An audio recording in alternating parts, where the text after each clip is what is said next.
Hello. I am going to invite Ali and we are going live. There we go.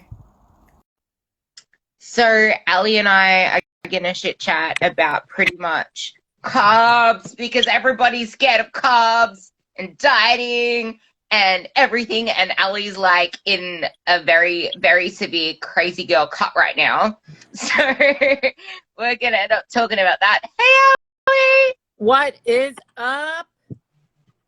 Oh, look, they have cool filters on here. There we go. How are you over there? How's your diet going? What's going on? I'm alive. That's all You I'll need say. We're doing okay. We're doing okay. I'm handling it. I think this week is the first week that I was kind of like tired. You know what I mean? You're not human with what you're eating.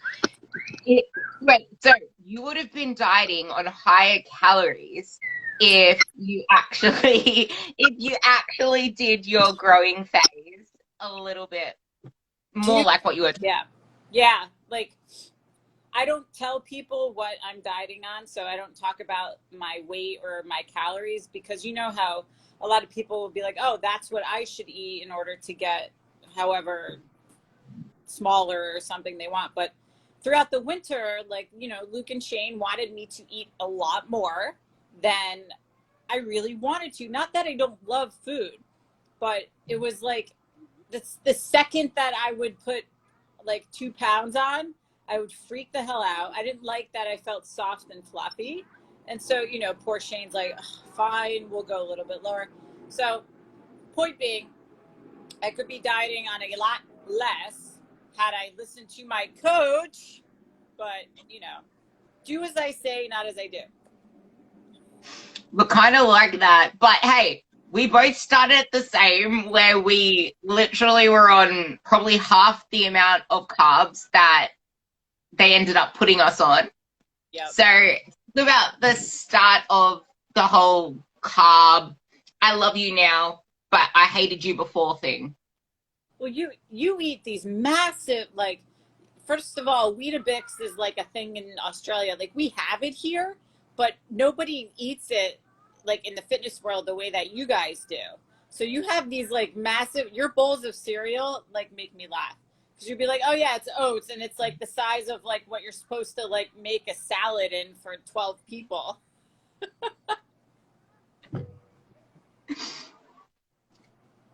So what actually, why were you so scared of carbs to start with? Like what actually, how long did it take you to finally get yourself to eat the amount of carbs that Shane and Luke were telling you to eat?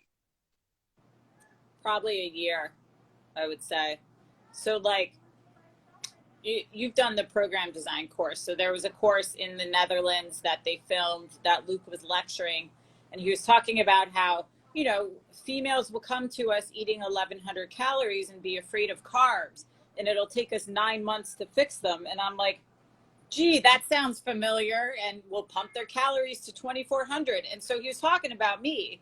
And I had come to them where I was like, I cannot lose weight no matter what I did. I would fast and do cardio while being fasted and not eat for an entire day, eat one meal a day. Still didn't work. And part of this was the health issues residual from having breast implants and all that. But I was terrified that like, I couldn't handle carbs. I was a special snowflake that physiologically I'm different than everyone else. I can't handle the carbs. I'm sorry, I'm different. And they're like, yeah, okay, whatever. And I put on 3 kilos, which is the most that he says any of the women put on. And being 5'3", like you're short like me, that feels like 60, you know? So I was like, oh my God, I can't do this, blah, blah, blah. So it took a lot of pushing back and then finally listening. And I was up to around 300 something carbs like a year later. And I was like, yeah, this is like cool. This is delicious and it works. And I'm an asshole for not listening. So what benefits did you actually feel from being on pretty much no carbs to now eating 4 times what you used to eat? Like, what changes did you start to see and feel? So, as you know, the energy is like unquestionable. Just the difference that you feel in training. You can train harder, you can lift a lot more, your muscles are a lot harder. You just don't feel so taxed and depleted after training on a hard program. And I think that it does have the ability to increase your body composition favorably, where if you if you don't eat carbs, you're not going to experience that. That's why a lot of people who do a, let's call it, lower carb or a ketogenic diet feel more like skinny fat or flat and like kind of just, they can't get that pump. And so you obviously get a massive pump when you eat carbohydrates and stuff. And it's just really, it's awesome, you know? So it's not a way to live life. Granted, again, if you have a medical problem or you're diabetic or whatever, you know, there's ways around that. But for women who are training hard, or who are at least our clients who are training 3 to 4 days a week, you don't want to do that not eating carbohydrates. And for our guys too. Like, I know you work with a lot of women, I work with a lot of men, and it's the same thing. Like, you know, people peg women as the ones that are terrified of the scale and terrified of carbs and all that stuff. It's a lot of men. So It it's crazy how many people are actually fearful of food. Like, I have one of my girls who is like, but how can I actually be eating so much food yet my goal is to lose weight? Like, I'm trying to lose weight. Why am I eating so much food? Like, they have this notion that they're supposed to be eating like freaking starvation calories to be able to even drop any real weight. And it's like, no, but look at yourself. Like, look at where you are at now is what you have been doing to get to where you are now working.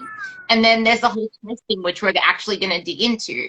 Because if you are stressed out, and stress isn't just, I feel stressed from work, or I feel stressed because my partner's being a shit flake. Like, stress is everything from training to dieting to, people think that they cannot actually rest. Like, no rest days. We're gonna go do all the cardio. We're gonna go do all the training. We're gonna friggin', oh, it's a rest day today. Why don't we go for a run? It's like, no, you don't realize that you need to actually have your body in a relaxed state to be able to use the nutrients that are in your body. Like, if you're feeding yourself carbs and you're in a stressed state, you're not actually able to absorb, assimilate, and then burn those carbs because they're not getting into the muscle cell. Like, for example, if you're eating decent amount of food and then going to the gym and you feel fat yet flat, that's because your muscles aren't actually uptaking the carbs because, hello, you're stressed out. Your body isn't in a position where it actually cares about building muscle tissue. It's catabolic, not only because you're smashing it in the gym, but catabolic because you're stressed out. So, stress. Let's talk a bit more about how stress actually holds you back. Ooh. Yeah, I think, I mean, you bring up a great point where, you know, there are times where people will say, like, I can't tolerate carbohydrates. That may very well be true. It's just not the way that they think it, not the way that I thought it, right? So, you know, if somebody has a lot of stress in their life, they're sitting, like we're sitting right now, we're burning fat, or we should be. People who are highly stressed are burning carbohydrates. And so the problem with that is that their body basically gets tired of trying to churn out all these carbs because it thinks that we're running from a lion when in fact we're just sitting down. And that can really mess up your physiology in the way that your body utilizes carbs and fats. And I'll tell you one thing, since moving to Florida, my stress level, like my heart rate is 20 beats per minute lower. I'm not around people that are intense and very, I don't know, COVID-y, you want to call it. Like, it was just crazy up in the New York City area. Coming to a climate that's warm, similar to what you guys have every day, not a lot of rain, all that stuff, stress levels have come down. It's allowed my body to respond a lot better. And I think that we take for granted the environment that we're in, And there's that saying where if a goldfish dies or gets sick, you don't change the goldfish, you change the environment that it's in if the water's dirty and all that stuff. So I know not everyone has the ability to change their environment and climate, but you can choose who you surround yourself with, people wise, the types of habits that you get yourself into. You have the choice for that. And, you know, people, like, it's the identity thing. You know, I was talking about this on stories the other day, and how, you know, you and I were going back and forth, where it's the habitual interventions that are really going to bring you to success. It's not just 1 week of, you know, eating meals that you prep yourself and all that. It's ingraining these habits that are similar to brushing your teeth. Why do people brush their teeth? Well, they know it's good for them. They know that eating a certain way is good for them, but why don't they do that? Well, they don't see the value in that yet. And over time, if you start making one meal a day, over time you get used to that. Maybe you like that. You know, now I love, like, he has me doing the salt bike in the morning just for 15 minutes. I'm like addicted to that because it gets me going. Go for a walk. That's a habit now. Like, I'm not going to have that taken away. So. You actually just brought up something I was listening to yesterday on, because I'm actually trying to study more into like the brain, because I find neuroscience so interesting. He was saying about the dopamine, how strong of a molecule dopamine is, that if you're just focusing on rewarding the end outcome and not rewarding the process in itself, you're massively short-changing yourself, because the dopamine response is it's an immediate molecule. So if you actually reward the process of the struggle, and you realize, like, you saw the post on this I put up yesterday, like, it's not always meant to be easy. Like, sometimes you need to make the sacrifice. Sometimes allowing in a donut into your day is the most sabotaging thing you can do. Like, there was a girl that I spoke to that was doing comp prep, and she's like, I almost broke it over a banana. I almost had a freaking banana, and I was crying over a banana that I called my coach, and I was like, there's this banana, I'm about to eat it, I'm not going to eat it, I'm going to throw it into the sink so that it tastes like shit, and I'm not going to eat it. I just have to tell you because I'm in tears right now and I'm crying. And then she goes to me, that banana wasn't going to, like, kill my whole prep, but it's like, okay, if I allow this banana into my diet, that's like saying, okay, so I let this in, and then it becomes a habit. It becomes that, like, that chain reaction of, okay, so I let that in now. Oh, it's just a little crumb here. Oh, it's just a little bite off my partner's plate. Like, it becomes part of your routine of what you do. Like, don't let a chain become a chain. Like, you need to actually, how you do one thing is how you do everything. So with what he was saying about the dopamine molecule, is that if you reward the process along the way, no matter how hard it is, and actually reward the actions you're not doing, like, if there's something that you usually do that you actually put a stop to, like, if you would usually snack when you get home, when it's that habit cue reaction thing, if you reward not snacking, then you're actually, like, that dopamine with the struggle, you're allowing yourself to fall in love with the struggle, and it's like celebrating the struggle. You fall in love with actually struggling through the process, and realize that as soon as you've come across these problems again in the future, they're not actually struggles anymore, but you're facing tougher struggles, because those ones your brain has already habituated as, no, this is rewarding because I feel good about doing it and it's making me who I want to become. So rewarding the process, there is so much more to it through the brain than just simply, this is what I'm going to do because it's who I want to become. And same with that banana analogy. Like, a lot of our beliefs come from when we were younger. I always had ingrained in me from my parents, no, you never finish anything, we're not going to put you into that, or you quit anyway. So I always had it in me, I never finish anything, I can't do a task, there's no point trying because I'm a quitter. And then I developed over time, no, I'm not quitting through this, I'm actually going to push past the pain. I went above and beyond to prove, like, to develop that identity of, no, I never quit, even to my detriment, where I was the whole go hard, go home, no days off type of thing. But that was what I needed to do to show to myself that I can do it. And now when I was with Ben, when Ben gave me the assault, this crazy ass assault bike where I actually had to do, I think it was 100 calories or 120 no, it was 160 calories on the assault bike. Yeah. And then I had to do a 20-minute run on the treadmill straight after it. And then it was a 3 kilometer row. So that assault bike killed the shit out of me. I always wanted to quit at about the 60-calorie mark. And I'm like, nah, I got 100 left to go. And I'm like, no, I'll stop at 100. As soon as I got to 60, I'm like, no, I'll stop at 100. At least that's a little bit further. Since I got to 100, I'm like, I'm not a quitter.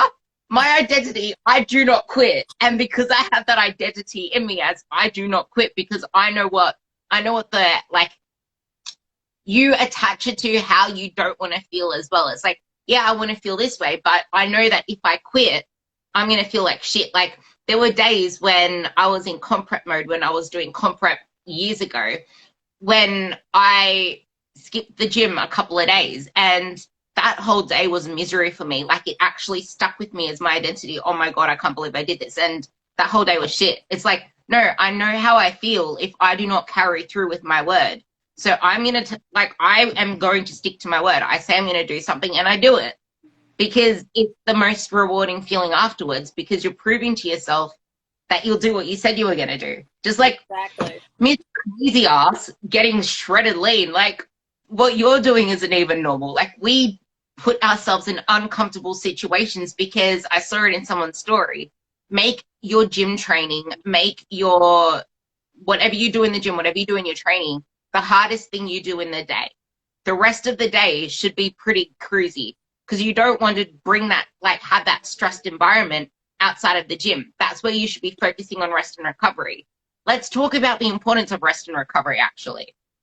Yeah, I think you brought up a lot of great points. And I think, you know, a lot of people struggle to find what that routine is for them and what everything means to them to finish these things. Like, for me, I had always, you know, people will relate to this. I always deviated off plan. So we're not talking a structured plan as eat this meal 1, meal 2, meal 3.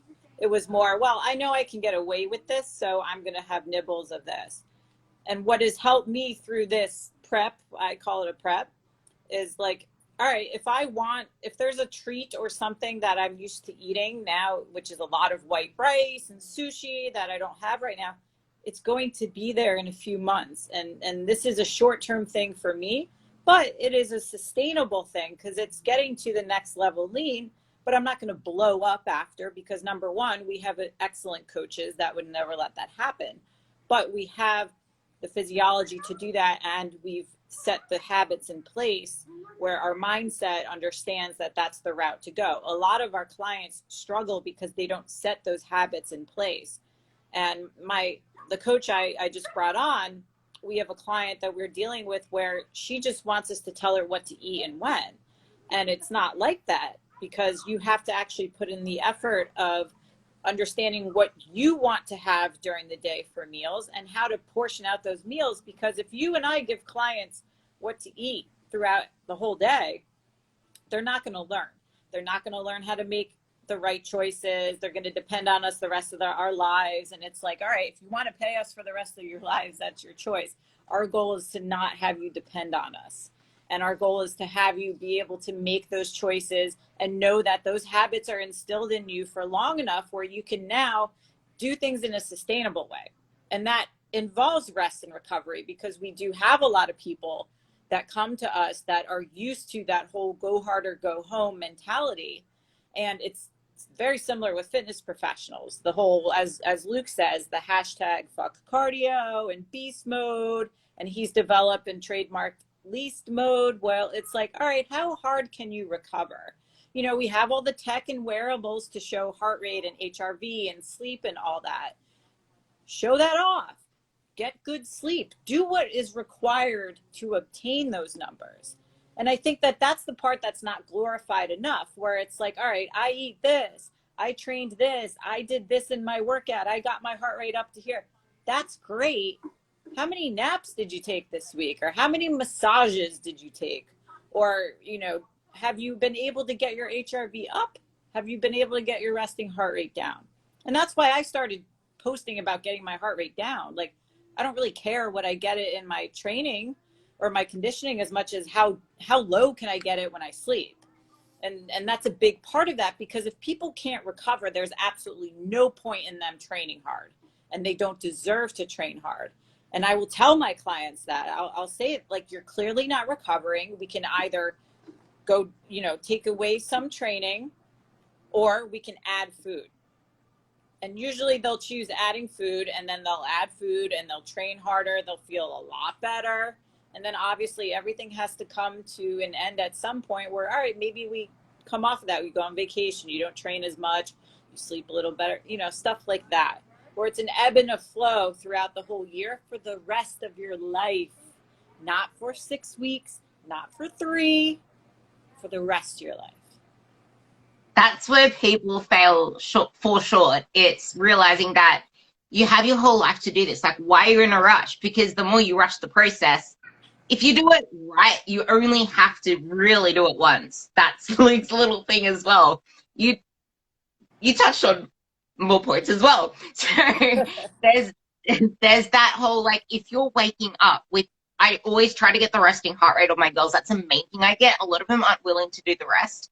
But if you're waking up with a resting heart rate of like 80 beats per minute, and then you go into the gym, like, where is your heart rate going to go from there? From like 80, then you go like on a leg press, or you do some intense freaking HIIT training. You go from 80 to bloody like 100 and what? Like, where exactly is your heart and your body at a resting state? Where exactly are you allowing your body to recover? Because that is exactly what is going to shut down your cells. Because if you're not allowing your cells to oxygenate, then if you realize when people say oxidize fat, the part of that is oxygen.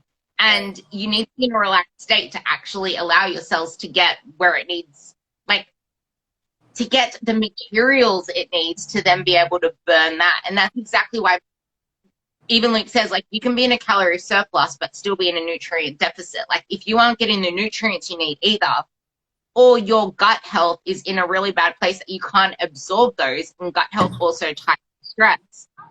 If you can't absorb the vitamins themselves, then your metabolism is going to suffer, because we rely on a lot of vitamin D, a lot of B vitamins, which comes from a lot of your leafy greens and a lot of your green veg, and magnesium.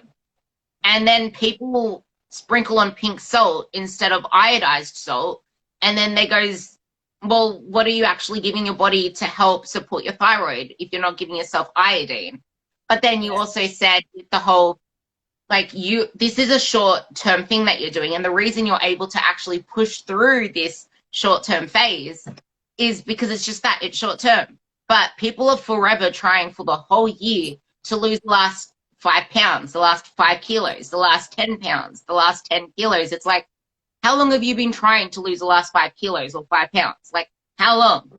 Because if you're chronically trying to chronically diet, your brain doesn't see an end to that. It isn't going to be sustainable in any shape, way, or form. So you need to realize that. You just said it in your little statement as well. You have the physiology for it. You're not going to blow out after. And you're actually losing fat. Like, I watched you from the very start, and I could tell that you were in a cutting phase straight away, because you could tell. And your body responded straight away. I tagged you in the last post that I did this morning as well. That is exactly what we just spoke about. Like, you shouldn't be dieting your whole life. It only should be about once or twice in a year.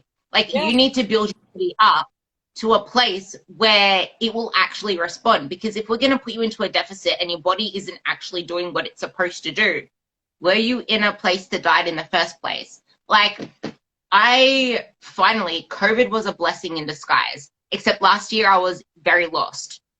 It's normal to feel lost, because my identity was, hey, I'm a bodybuilder. Then it took me ages to actually turn that identity into, hey, I'm a powerlifter.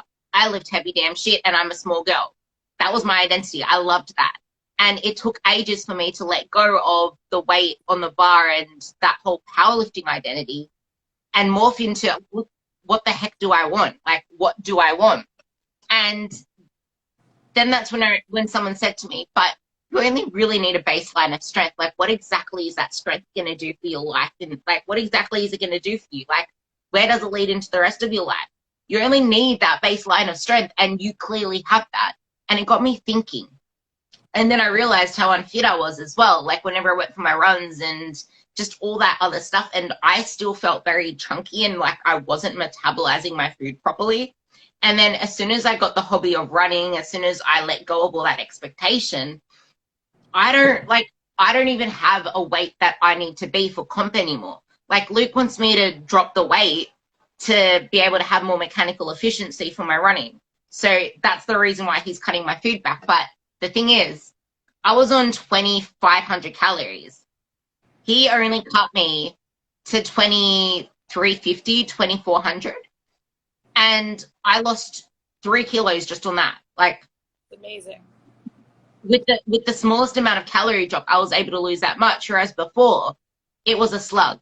And I never thought that I could actually hold a deficit, because I had it in my head from the last time I tried to lose weight for comps, for powerlifting. This is fucked. Like, I can't do this. I'm scared of dieting.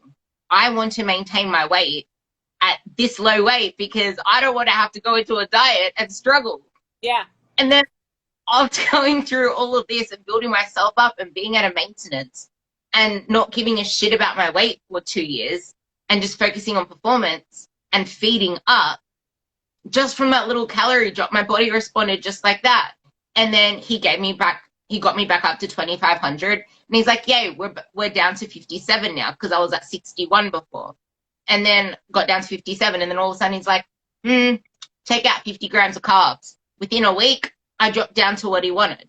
Like, my body's actually responding now because I have the physiology for it. I'm not focusing on weight loss. Yeah. And now since this is over, I can actually start feeding up again. Like, stop focusing on how little you can eat and stop wearing that as your badge of honor for, hey, look, I'm actually cutting this much food now because I'm losing weight. No, you should actually be trying to feed yourself up, reducing your stress, and stop making your whole, this is actually something I want to talk about with you. People make so much of their life around what they're training, what they're eating, the numbers and figures of their macros and numbers. And like, you just need to get shit done.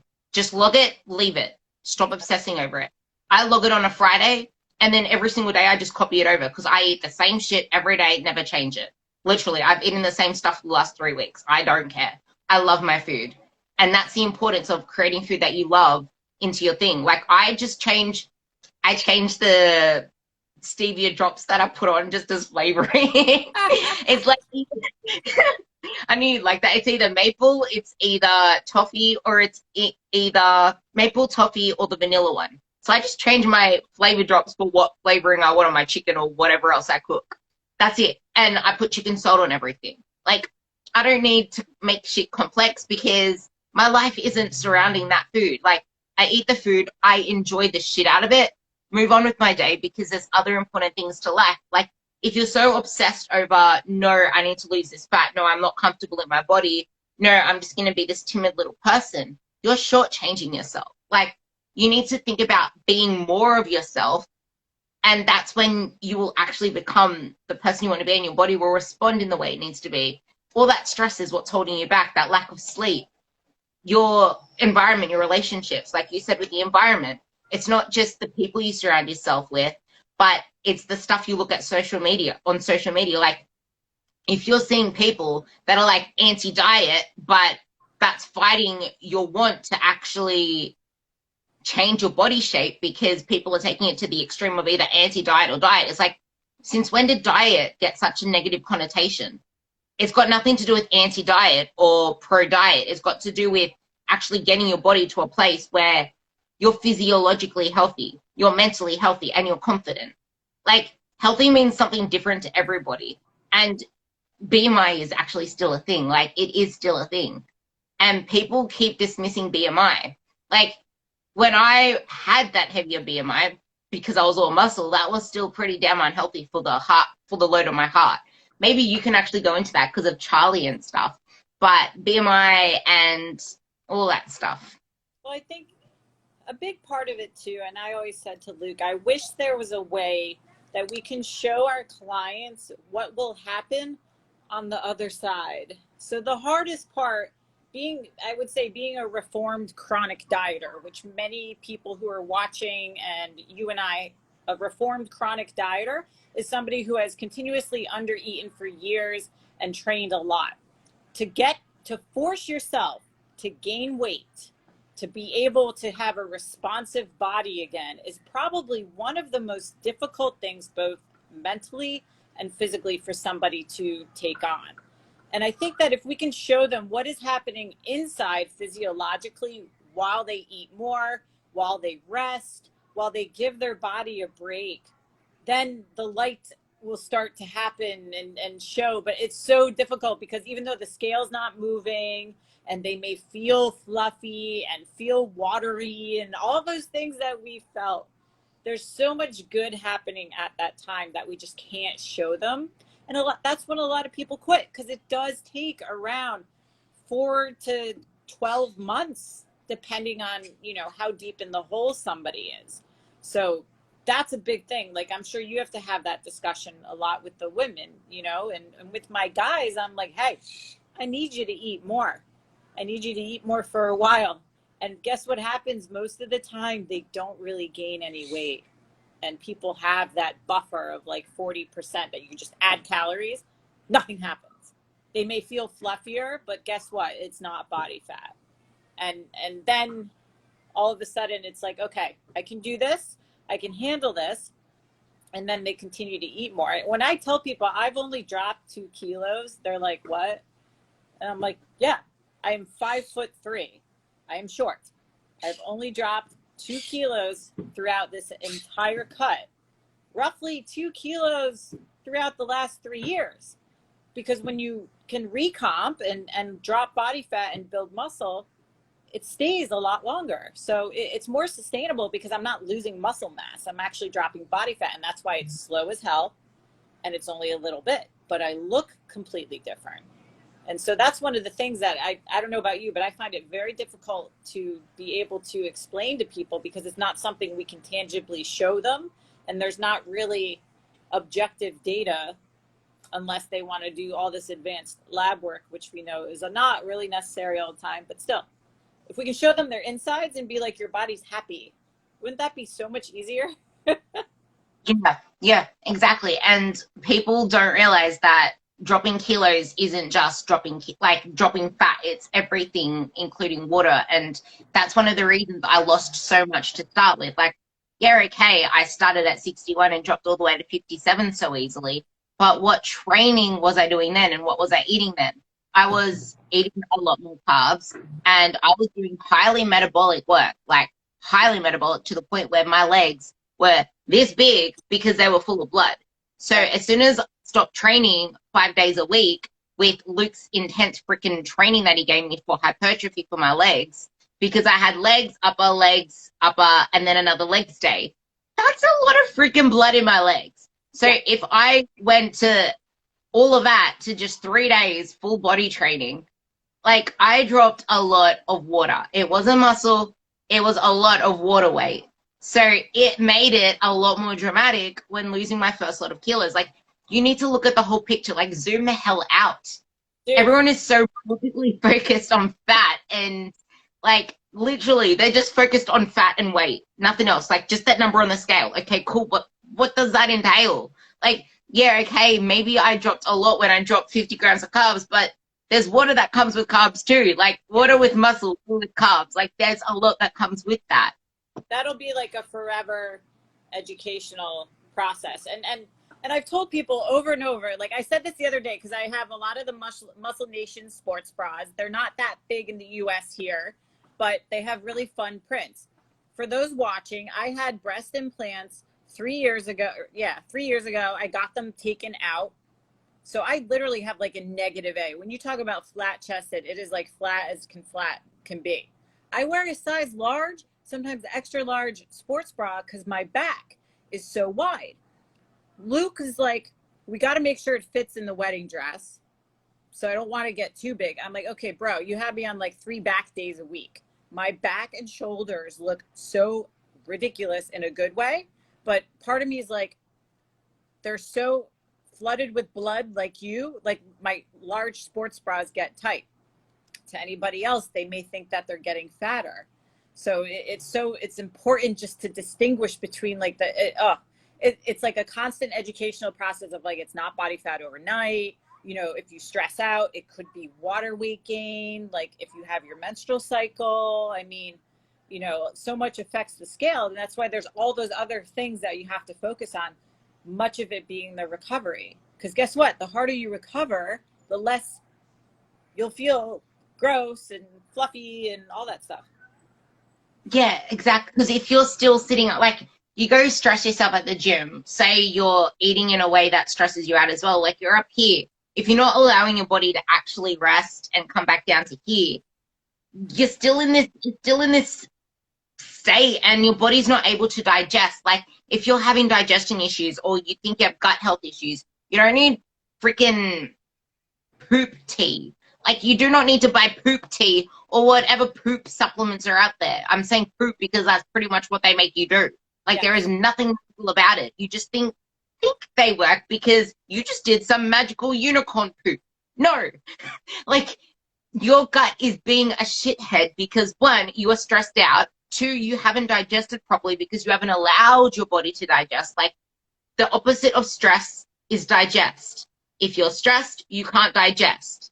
So you need to bring yourself back down. I was listening to someone who actually changed my view on eating after workouts. So he doesn't eat straight after a workout. What he does is he has this routine of he just takes the supplements he needs to take, like his vitamins and stuff after he works out. And then he does some parasympathetic activity or he goes for a walk. He does something to bring himself back down because he realizes after he trains, that training is a stress and he's still up here. If he doesn't bring himself back down to here before he then eats his meal, it's not going to actually process and assimilate and digest the way it needs to. So now I'm like, no, this is even more of a reason for me to continue the way that I am, which is what I do. I get home, I make myself, I make myself 3 teas and I wait until I finished those 3 teas before I actually consider eating, which takes me I'd say about 2 hours after I finish working out to actually eat my meal. But then I'm in a much more relaxed state. I've done all my main check-ins for my True Coach because that's my little True Coach hour. I go through everything in that period of time. And then I'm in a more relaxed state because, hey, that part of work's done. I'm not visiting True Coach until later on tonight.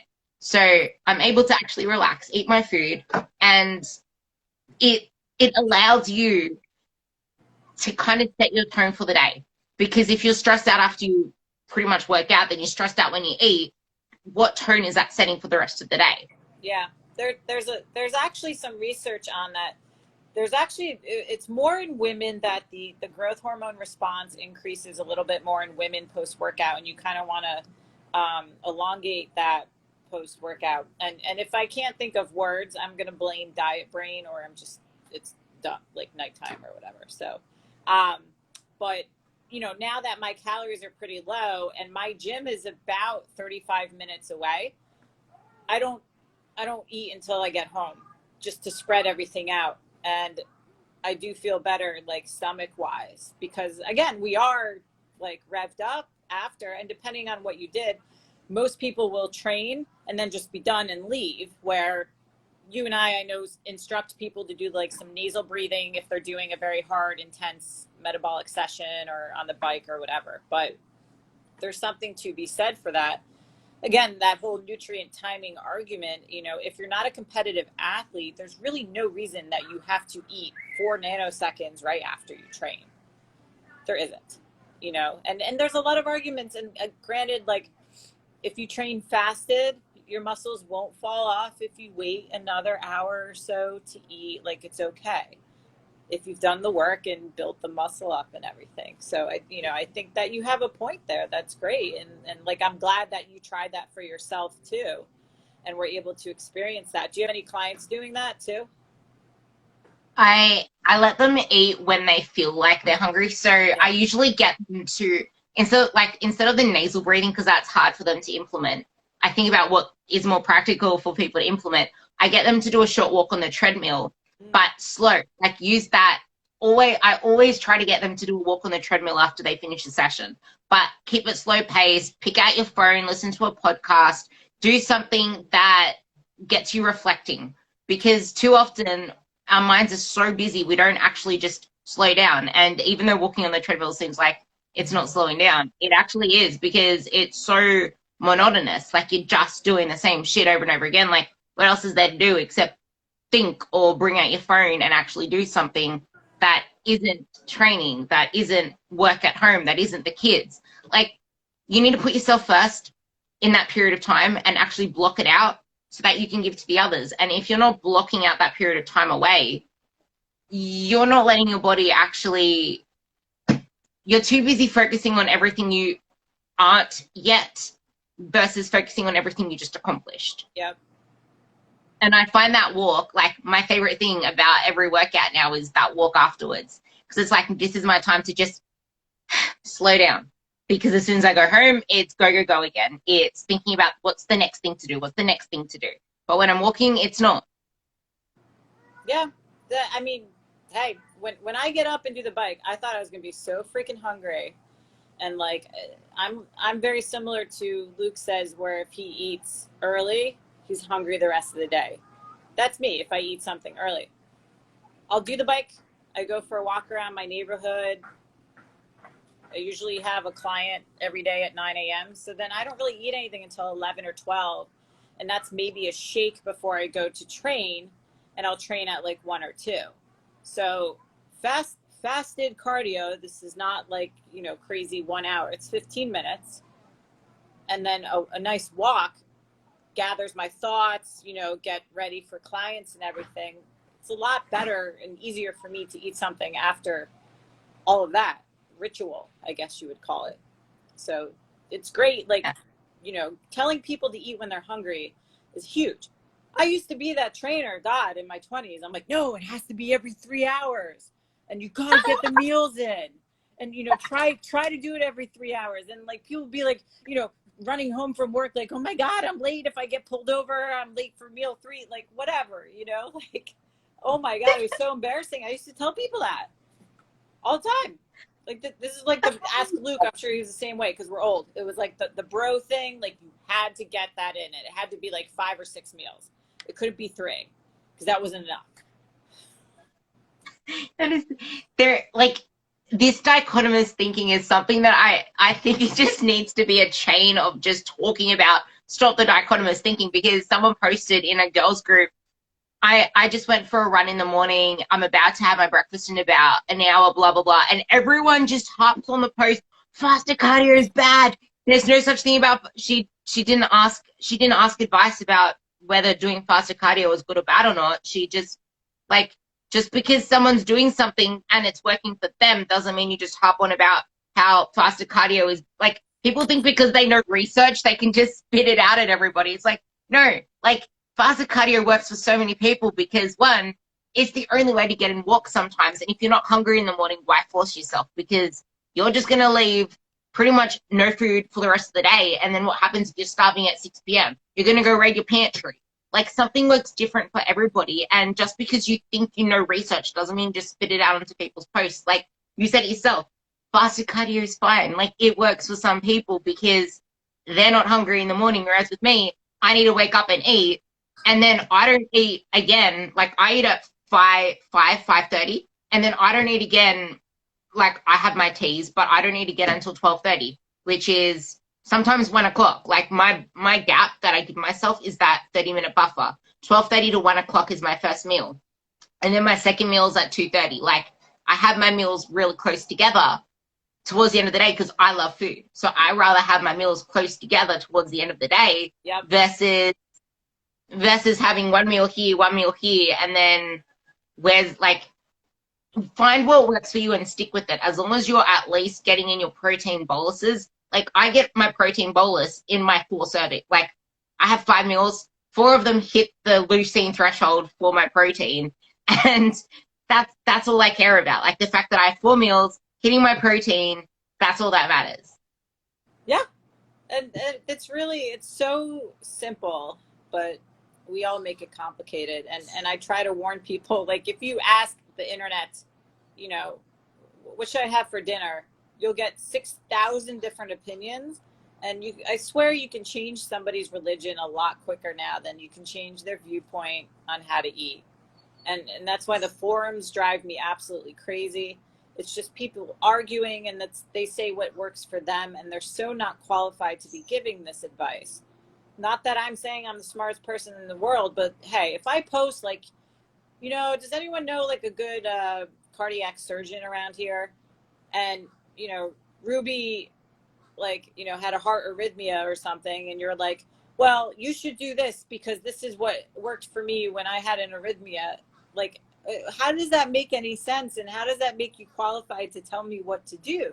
But it's the same with nutrition. I'm struggling with weight loss. Oh, do keto. I lost 40 pounds. Really? So you're going to like maybe mess up somebody's physiology by telling them because it worked for you?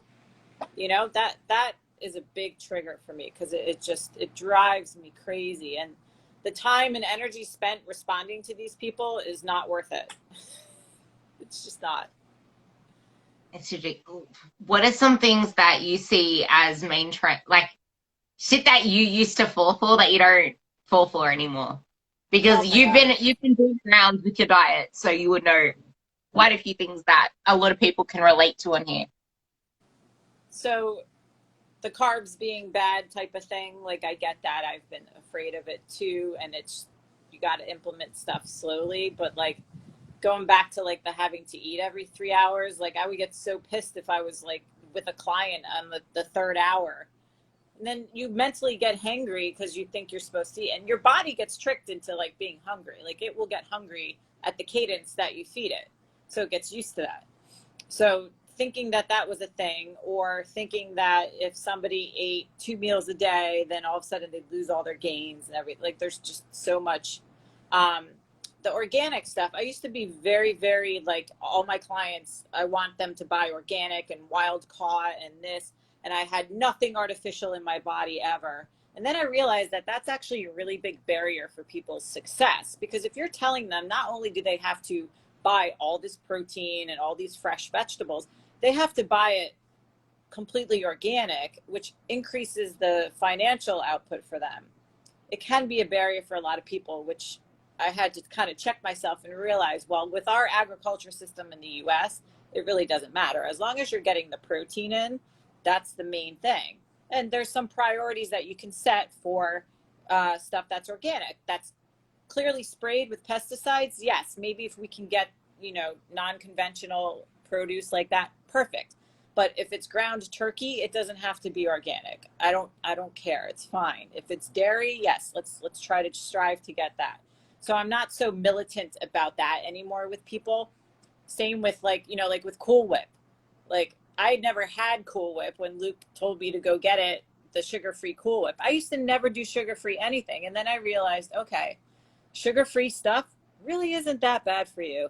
It's not what people claim it is. I wouldn't drink 24 Diet Pepsis in a day, but you know what? I love Diet Pepsi. I can drink one a day. I'm not going to die, because guess what? The environmental toxins around us that are causing everyone to have hormonal issues and men to have low testosterone are a much bigger problem than you having a Diet Coke or sugar-free Cool Whip or sugar-free Jello, stuff like that. Whatever it takes to get you to avoid binging or anything on some of the real stuff, I'm all for it.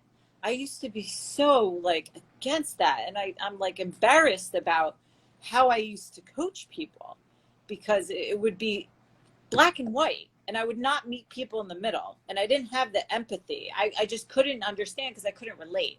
And now that I'm older, and I'll be 40 in October, I'm like, wow, I've come a long way, to the point where it's like, okay, people think I don't have children, I have all the time in the world to do XYZ.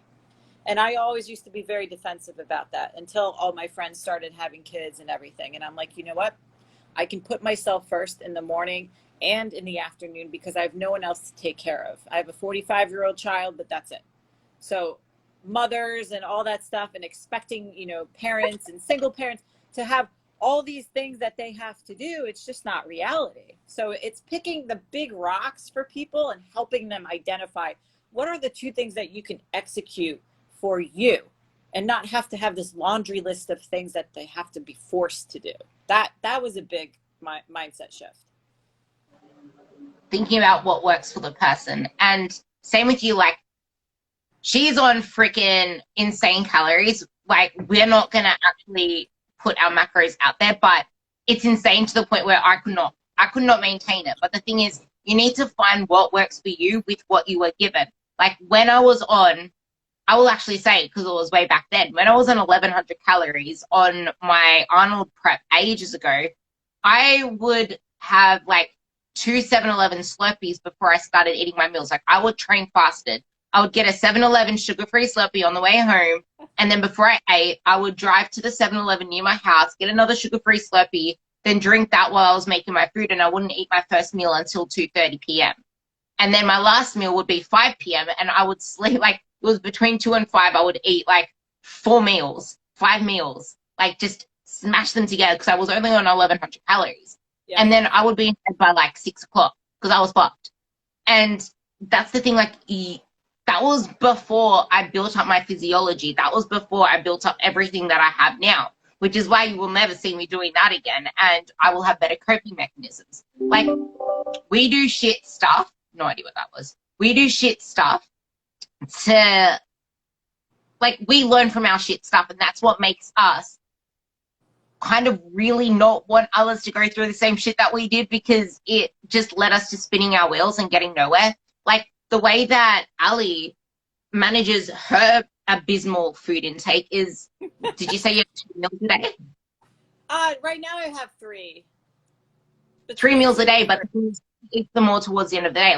Where do you eat your meals? Yeah, roughly, like, I'll have a shake before training, and then between my training being around an hour and a half and then the drive home, I'm home around 4 or 5 o'clock. So I'll have like 2 meals before, I think 8 p.m. I have like protein pudding and stuff. And then I don't want to go to bed on a full stomach, you know, but that's how I shift it around.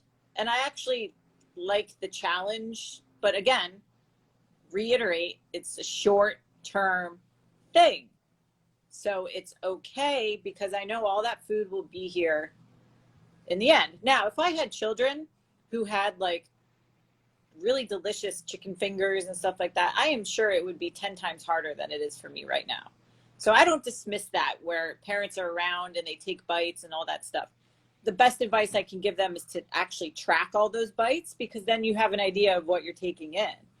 So I can't appreciate what it's like to have children when you're running around and you have all these different distractions and stuff. But I'll tell you what, being at home, it's a lot harder. Like that, I work from home much more now. When you're around the food and you have it in the house, it's definitely harder. But I can choose what I have in my house and what I don't. But if I had to feed a whole family, I don't know if I would have that choice. So it is a lot more difficult for people with those temptations and wanting to binge and have cravings and stuff.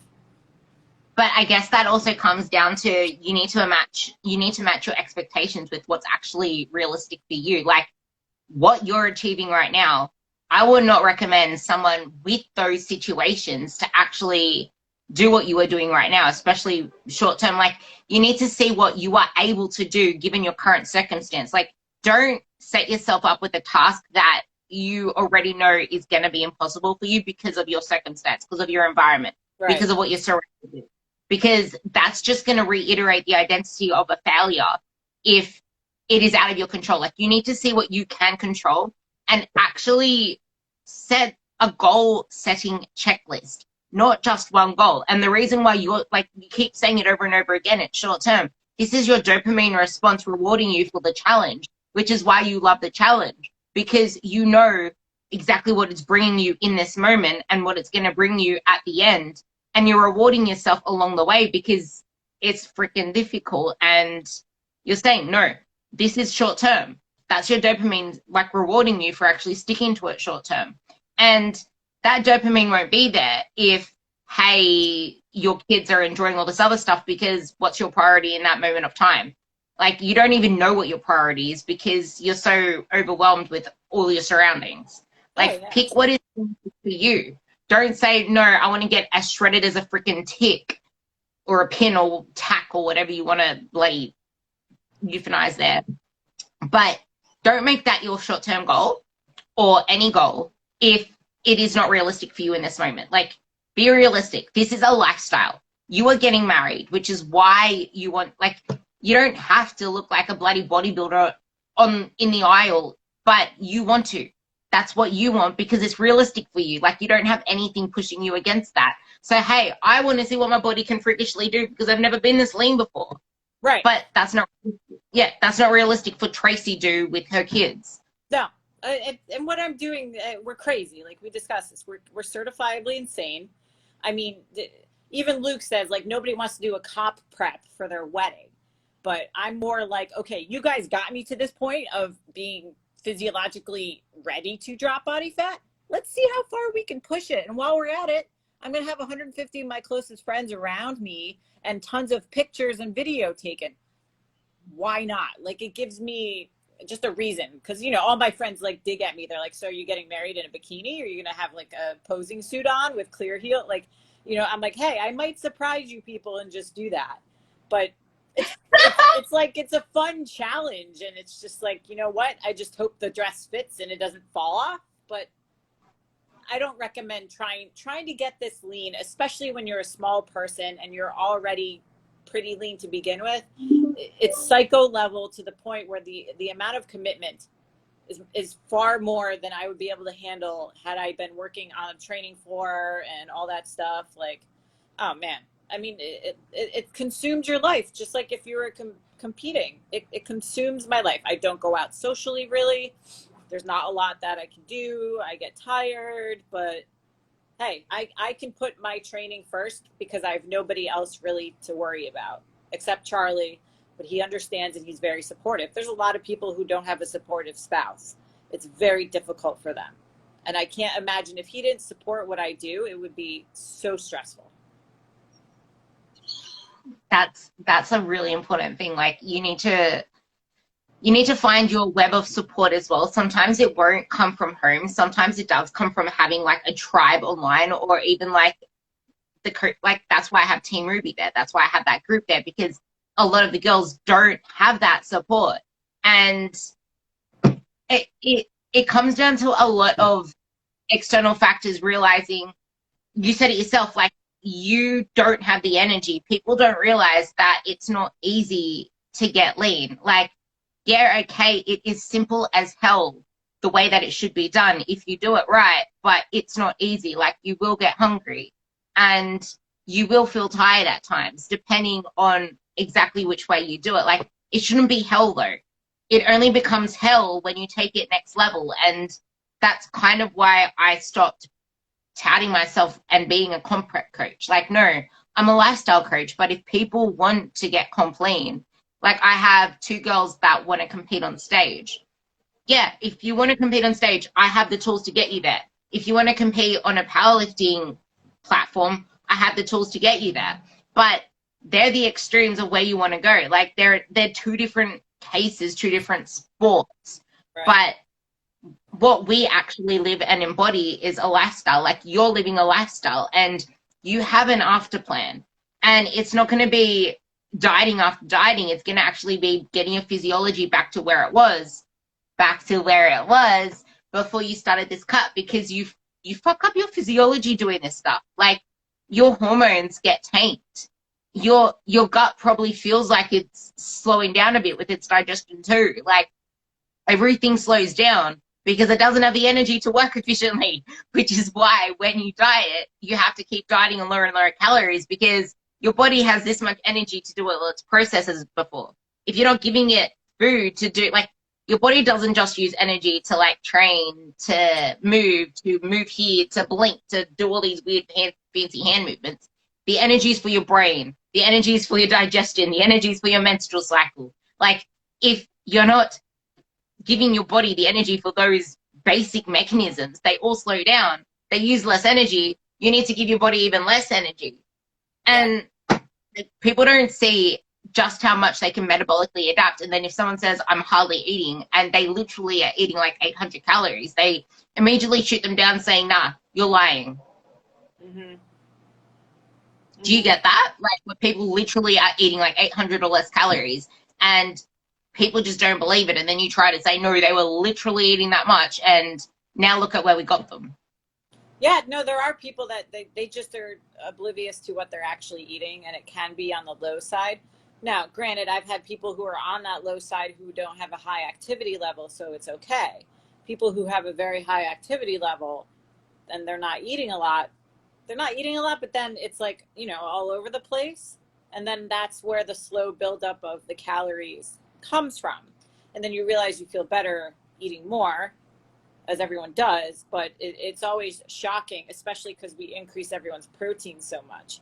That's the number one thing that I know you and I love, our protein. We're at 200 grams, and that scares the shit out of people because we're little girls eating 200 plus grams of protein. Like people, we're below that now, but in general, normally most of the year, right? Most of the year when you're not supposed to be dieting, you and I are around 200 grams. Even my men, I use that to kind of poke at them. I'm like, yo, I eat 200 grams. I think I need you to eat a little more than me because you're like twice my size. And they're like, oh my God, you eat like 200 grams? Like, they don't want to be the guy eating less than their female coach. So that alone makes people fuller, and it makes them, collagen and all that bullshit now. Like, whatever, get your protein in, and fat can just fall off. That could be the one thing somebody does without doing anything else, and they can just see a result very quickly. I'm so happy you touched on protein because it is one thing I struggle with so much with the girls. It's like protein. I eat really healthy. I have a salad and this and that and the other. There's no freaking protein on it. Like, people aren't realizing that they need to make the main focus of every single meal protein. And a lot of the time they don't even know where that protein source is, even though you're telling them, here are the protein sources. And sometimes they're even scared to use protein powder because they think they need to lose weight, and they associate protein powder with putting on weight or gaining. And it's like, no, it's a food source. Like, protein is a food source. It's a weight counterpart. Like, yeah, you can say it's a supplement because it's supplementing your food, but it's still a type of food source. It's not just not a bolus. It's not just a sporadic random whatever you want to add into your diet. Like, you need to get in your protein, and people are fearful of that, or they just don't put a priority on it because they don't realize just how important it is. But it could be the one thing that changes your whole body composition and the way that you then approach food, because you won't be craving so many things. Your body will start to digest better because it's suddenly got enzymes working, because protein are enzymes and enzymes are protein. Like, it goes beyond just muscle, like hair growth, nail growth, your skin. Like, there are so many benefits to protein. Oh, I just need to say protein one more time. Like, protein. Like, get it in. Like, even the guys, as soon as you give the guys protein, you'll realize that, hey, they even have more energy, right? Yep. They're like, I feel better, I feel different. So, and I'm like, yeah, it's just adding food. So we're adding food and we feel better. What's the problem? They're like, no, nothing. Okay. Granted, the scale will go up at first, of course, because it's an increased amount of food, but as long as we explain that to them. But Luke added 20 grams of protein for me last night, and I was like so excited, like 20 more grams, because again, the leaner you get, the more protein you need. So it has so many benefits, but and there's so much. I don't know where that whole protein shake was like a weight gainer thing, or do I have to drink shakes after training? Like, it didn't have to be an only after training thing. I'm not sure where that came from. I really don't remember. I don't know if you know the source of that, but people do associate that with either weight gain or only ingesting after training. Because there's shake diets and stuff out there. I think that's why. It's ridiculous what actually what these people come into, and they hold it as their gospel, and it's too hard to move that. But then once they realize how they feel on it, it becomes like that. Someone just said guilty. It becomes that positive reinforcement of, hey, I'm actually doing good. And I'm feeling better. But people don't tune into their feelings. They're so focused on numbers and like all that other stuff. And I really wanted to actually just have you talk about how like stress in itself can make travel harder, and also the like how you can't just demonize cortisol and try to reduce cortisol when it comes to stress, because you're really good with all that hormone stuff. And I think everyone needs to hear it loud and clear about cortisol, stress, and fat. Cortisol does get demonized just because I think cortisol and insulin are the two hormones that people associate negatively. And they're actually the two hormones that if we don't have, we will die. And this is why type 1 diabetics who do not produce insulin need to be on insulin so they don't die. So it's a necessary hormone. And they're both messenger hormones. They're both hormones that when things happen in our body, they react. Cortisol is very protective. We actually need it. And the analogy that I use is that like everyone's trying to reduce it. There are times we want it to be high. Like in the morning when we wake up, cortisol wakes us up. The reason why a lot of us struggle with sleep is because we're in our phones, you know, checking social media. People are pissing us off, you know, arguing over political stuff.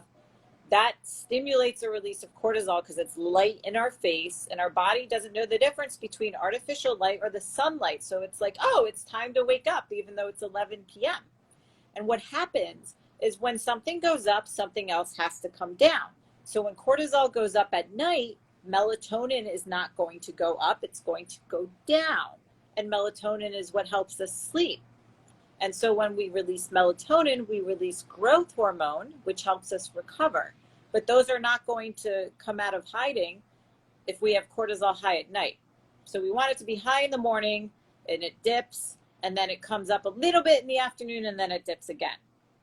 When we're training, it absolutely, we want it to be high because also while we're training, we release growth hormone, we release testosterone, we release IGF-1 and ephedrine, epinephrine, adrenaline, all those things.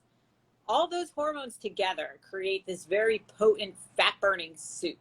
A lot of good things happen because they act together very well. It's like humans are social in a group. They act very well together. When they're isolated, it's a little different. So when cortisol's with its friends of like IGF-1 and testosterone and all that, it's a very good thing. When we're done training, that's why we usually have carbohydrates, because the insulin in the carbs opposes the cortisol to bring it down. And that's the whole reasoning of post-workout carbohydrates, is to lower that. We don't want it to stay high the rest of the day. That's why we don't want to be, you know, crushing a bang or, you know, espresso right after our training. It's we want our body to go into that rest and digest mode. And that's kind of the pattern that we want it. So we don't always want to chronically lower it, and we definitely don't want to lower it when we're training. And think of the immune protection too. There's a reason, like if you hurt yourself, if you sprain your wrist, what happens? It gets big, it gets inflamed. It's releasing things to protect that area. And it's the same thing when we have an immune response, and cortisol increases to protect us. And that's the problem where, like, if people go on vacation and they're, you know, rest and digest and they're all like, you know, relaxing, they'll get sick a lot of the times. Or if I have clients that I know are going to come from a high stress environment and we're bringing them into a low stress environment, I've told them, listen, in the next 2 weeks, you're going to get sick. And they think I'm like this wizard, like, you know, in the week, they're like, oh my God, I have a head cold, like blah, blah, blah. And I'm like, yeah, I'm good. But no, it's just like, you know, I've seen this a million times where if you put the body in a chronic state of stress, it's going to react a certain way. It's not going to allow you to get sick because it's protecting you. But once we kind of release all that and you're lying on a beach, you're eating whatever you want, you're kind of relaxing, oh my God, it lowers down, you lose weight, but you get sick. And so that's kind of why we don't want to demonize things. Same with insulin. It's such a rabbit hole. I would not, if you do not have diabetes and you do not have insulin resistance, please do not worry about how much sugar you're consuming until it becomes a problem. There's ways we can test for that if we really have to. We can do glucose tests, all that stuff. But honestly, you see the cereal that Ruby crushes after her training. Don't worry about it. I used to be that person. I used to be like, don't eat cereal. It's bad. Like, dude, Cinnamon Toast Crunch is like the best thing on the planet. So that's my spiel. Luke doesn't think that Wheat Bix is a cereal. He thinks that it's too abysmal to be considered a cereal. I don't know what it is. It just looks like these massive, like, we have shredded wheat here. Do you guys have that? That's what it looks like, but like on steroids. You and I like volume food. Shredded wheat and Wheat Bix is volume food. Yes, and I cannot wait to get over there when you guys finally open your borders and travel's like allowed, because literally, talk about having a tribe, like, you know, you, Rebecca, Zoe and Luke, like the whole tribe over there. Like me and Krista are gonna come visit. That will be awesome. We have to do like a 10,000 calorie kind of bender thing. Luke, no, I'm gonna watch you do that. This is so much fun. I know, it'll be awesome. Like that's the other thing as well. Like, people don't realize that training induces cortisol. Like, training is catabolic. It is not a time when you're building muscle. Right. It is a time when you're breaking down muscle. It is catabolic. Eating is anabolic. You need to have your anabolic and your catabolic processes leveled out if you actually want to prevent muscle loss. And stress is also catabolic. So if you're stressed out and you're training and you're not eating much, you're going to lose a lot of muscle. And the more that you chronically try to diet, you're going to lose more muscle. And then say, hey, I'm looking like a shit tick and a skinny fat noodle. It's time to actually try and put on some muscle. You feed yourself up. You feed yourself up. Fat comes up here. Your muscle doesn't really do much because your physiology is whacked. And then you think you look like shit. You didn't really give it enough chance. You start dieting again. Your muscle goes down a little bit more because you're in a physiologically shit state. And your fat is just going up. Your muscle is just going down. And that's not really the body composition we want, is it? No. And, like, you're seeing it now because you've never looked this, like, jacked yet lean before. Before it was, like, lean, but skinny lean, like, fat lean, like, I gotta show skinny. you, like, pictures of the show I did in 2011. I look better now than I did then, and I was 118 pounds. I don't know what that is in kilos, but it was, it's pretty funny because it was just all, like, I lost all muscle, like a lot of people do. And you were scared of carbs then, and that's the thing. People think that carbs is the devil. When I remember when Luke jacked my carbs up because I went to him on 160 carbs, and he was trying to get me to eat up to 300. And I had to do a step-by-step process as well. He's like, okay, cool. Just give me 200 for now. Cool. You managed that for a week. Let's go up to 250. Cool. Now let's go up to 300.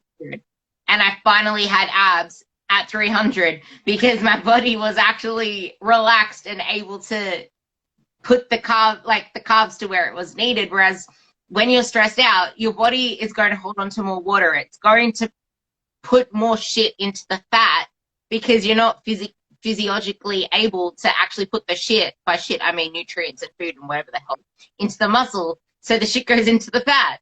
Like, you need to have your body in a state where it's actually putting the food where it needs to go. Like, do we need to go into muscle? Do we need to go into liver? Do we need to go into brain? Where do we need to go? 1000%. You should make that the title of like this video. I had abs finally at 300 grams of carbs. Both of us. You were at 2. Yeah. I love it.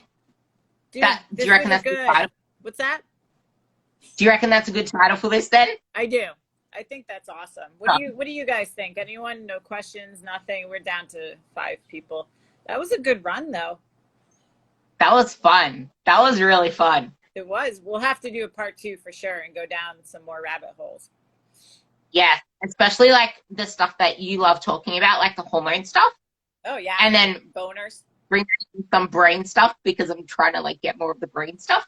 So the hormone stuff especially, because everyone's trying to like be a hero for hormones.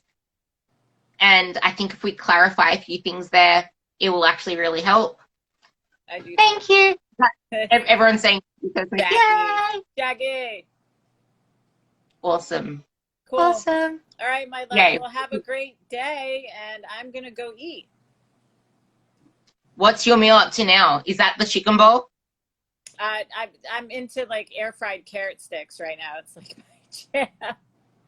And I put powdered monk fruit on it. It's like confectioner sugar, but it's monk fruit. Oh my god, so good. Have you done pumpkin in the air fryer? Not yet. I'll have to try that one though. That's a really good. I've done butternut squash. Yeah. Same thing. If you do both of those, but you have like half. On one half you have like the sweetener. Like I put little maple drops on half of it, and on the other half of it I put chicken salt. Yes. So, but I never gave you my egg white recipe. Egg whites into the air fryer, and you put in cardamom ground, like cardamom seeds ground. You put in nutmeg. You put in cinnamon, and you can also put in a little bit of allspice. Wow. You can put in cloves as well if you want, but if you put that into the air fryer with, like, you whisk the shit out of it and you put baking powder in it, it tastes like donut. It tastes like a freaking donut, and it's only egg whites. It's like a 200 calorie. It's like this big, 200 calories worth of donut. I need to do that. It's so good. It is so good. But yeah. Katrina, tell us what you would like to know about hormones. Message Ruby or me. I don't know who you follow which, but yeah. Yes, my girl. Tell us what you want to know about hormones down below. If you have anything else you want to add, I'll probably also add it into the caption when I put this up later. So that, yeah, I'll put into the caption, add it in if you have any questions about hormones, any questions about carbs, any questions about, what else can we talk about? Sex. Love, sex, magic, Bonus. You know, good stuff. Yeah, her specialty is boners. My specialty is not boners. Because I don't work with men. But yeah, so if there's anything at all, she will talk about hormones, talk about cortisol, stress, carbs, chronic dieting, and all the good stuff. I love it. Thank you, everybody. Thanks, Ruby. Mwah. Have a good night. Have a good day, night, evening. Night, day, whatever. Right there.